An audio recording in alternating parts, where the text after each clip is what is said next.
আপুর জন্মদিনের ঠিক ২ দিন আগে গিয়েছিলাম আমরা আপুকে সারপ্রাইজ দিতে।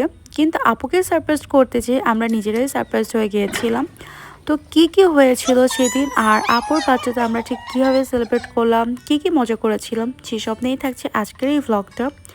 হ্যালো, আসসালামু আলাইকুম। Welcome back to my another new vlog.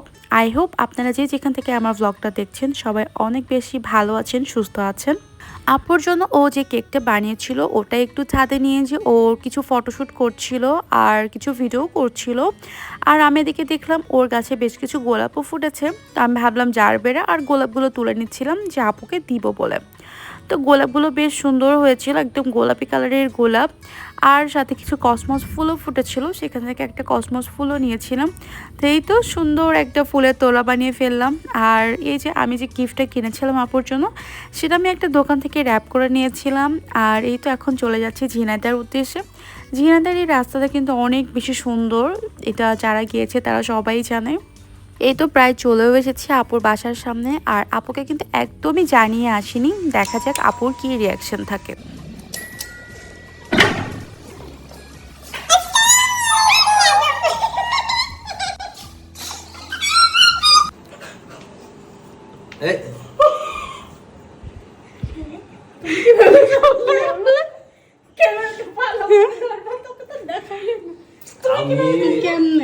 আমি আবার এখন ভাবতেছি যে আসলে মনে হয় তোমরা আসো নাই।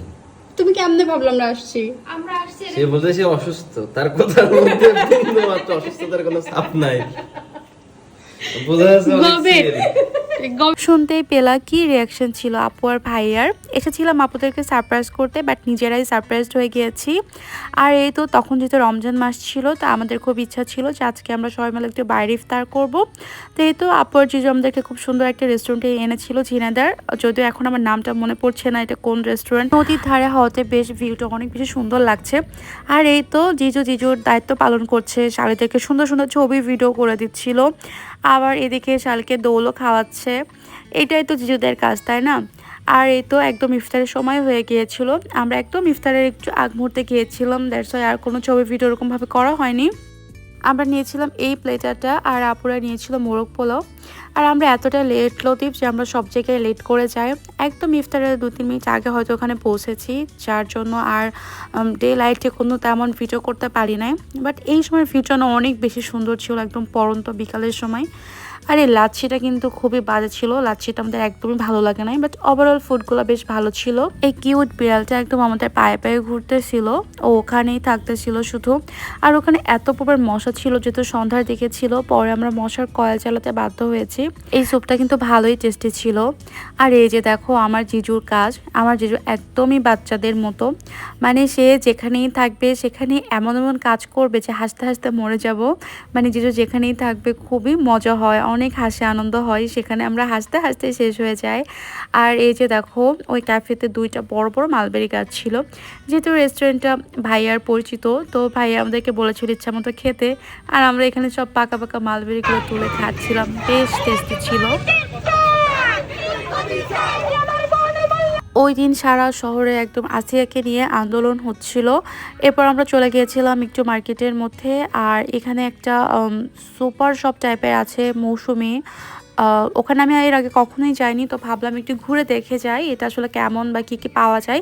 এটা আসলে একটা সুপার শপ টাইপের, যেখানে কিনা সব কিছু পাওয়া যায়, কুকারিজ থেকে শুরু করে কসমেটিক, জুতা, ব্যাগ, তাছাড়াও খাবার দাবার হাবিজাবি সবই পাওয়া যায়, সুপার শপ টাইপের আর কি। এরপর আমাদের যে পছন্দের কর্নার সেটা হচ্ছে কুকারিজের কর্নার, মানে বিয়ের পর আমাদের ফেভারিট কর্নার হয়ে গেছে কুকারিজের কর্নার। আমরা যেখানেই ওগুলো দেখি সেখানেই দেখতে চলে যাই। তো ঘুরে ফিরে সব পাতিলগুলো সব কিছু আমরা একটু ঘুরে ফিরে দেখছিলাম যে আমরা কী কিনবো। আজকে কিন্তু আমরা এখান থেকে কিছুই কিনবো না, জাস্ট আমরা দেখছিলাম একটু ঘুরে ঘুরে। আর যেহেতু ঈদের আগে মার্কেটে ঘুরতে একটু ভালোই লাগে, বাট এগুলো দেখতে আমাদের কাছে খুব ভালো লাগছিল। আর আমার ছোটো বোনের কাছে আমরা দুজন আবদার করছিলাম। আমার ছোটো বোন যেহেতু এখন একটু কেকের বিজনেস করে টুকটাক, ও এখন ভালোই টুকটাক ইনকাম করে, তো ওর কাছে আমরা আবদার করছিলাম দাও এটা আমাদেরকে কিনে দাও। আমি আর তিশা আপু দুজনে ওর কাছে আবদার করছিলাম যে আচ্ছা আমাদেরকে কিনে দাও, কি কিনে দেবো, তুমি তো এখন ইনকাম করো। তো বলেছি ইনশাল্লাহ আমাদেরকে কিনে দিবে, দেখা যাক কবে দেয়। এই আপুটা আমাদেরকে সবকিছু একটু ঘুরে ঘুরে দেখাচ্ছিল, সবকিছুর প্রাইস বলছিল। এরপর আমরা একটু ব্যাগের সেকশনে গিয়েছিলাম একটু ব্যাগ দেখতে। এরপর ঘুরে ফিরে বাসায় চলে যাচ্ছিলাম আর হঠাৎ দেখে আমাদের দুজনের জুতায় না একদম ম্যাচ হয়ে গিয়েছে। আর দেখো ওয়েদারটা কি সুন্দর লাগছিল, মানে আমাদের বাসায় যেতেই ইচ্ছা করছিল না, মনে হচ্ছিল এরকম রিক্সায় করে ঘুরতেই থাকি। আমরা বাসায় এসেছিলাম প্রায় 11টার দিকে মেবি। দেন আপুকে রেডি করিয়েছিলাম আর খুবই চটপট করে এই মানে হাতের কাছে যা পেয়েছিলাম তাই দিয়ে ছোট্ট করে একটা ডেকোরেশন করেছিলাম, যেহেতু ওরকমভাবে কোনো প্রিপারেশন নেওয়া ছিল না। আপুকেও রেডি করে দিয়েছিলাম, আপুকে তো খুবই সুন্দর লাগছিল। আর যতটুকু পেরেছিলাম খুবই তাড়াহুড়ো করে ঝটপট ডেকোরটুকু করেছিলাম। এই তো আপুকে কিছু ছবি ভিডিও করে দিলাম। দেখি দেখি জামাই বাবু। শুধু কি আপুকে সাজালেই হবে, জিজুকেও তো সাজাতে হবে তাই না? আর জিজুর শালি এখানে জিজুকে ভূতের মতো করে পাউডার মাখিয়ে দিয়েছিল, জিজু সেটাই ফিক্সড করছিল। মানে বললাম না, জিজু যখন সামনে থাকে মানে আমাদের এত হাসি আনন্দ হয়, আমরা হাসতে হাসতে শেষ হয়ে যায়। আর এই যে আমার আপুর ভাইয়া, সবাই আমার আপুর ভাইয়ের জন্য দোয়া করবেন, ওরা যেন এইভাবেই সারা জীবন সুখে শান্তিতে একসাথে থাকতে পারে। মাশাআল্লাহ মাশাআল্লাহ, কারো নজর না লাগুক, সবাই কিন্তু মাশাআল্লাহ বলে যাবেন, কেউ কিন্তু মাশাআল্লাহ বলতে ভুলবেন না। ওরা যেন সারা জীবন এভাবেই সুখে আনন্দে কাটাতে পারে। তখন বাজে রাত প্রায় 2:30, তখন দেখি বাইরে এত সুন্দর চাঁদ, তো বাইরে একটু হাঁটাহাঁটি করছিলাম আর আইসক্রিম খাচ্ছিলাম, সাথে চাঁদও দেখছিলাম। আর আমার আপু এদিকে তখন মুরগি কেটে ধুয়ে মানে 1 ঘন্টার মধ্যে সে রান্না কমপ্লিট করে ফেলেছে।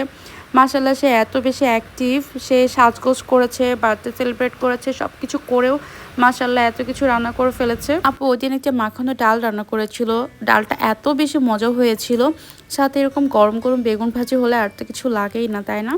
সবগুলো রান্নায় অনেক বেশি মজা হয়েছিল সেদিন, অনেক মজা মজা করে সারি কমপ্লিট করেছিলাম, অনেক বেশি খাওয়া হয়ে গিয়েছিল। দেন আমরা তারপর লুডো খেলেছিলাম, যথারীতি আমি আবারও হেরে গিয়েছি। দেন একদম সকালের দিকে ঘুমিয়েছি। তো আজকের ব্লগটা তোমাদের কাছে কেমন লাগলো অবশ্যই কিন্তু কমেন্ট করে জানিও। দেখা হবে নেক্সট ব্লগে।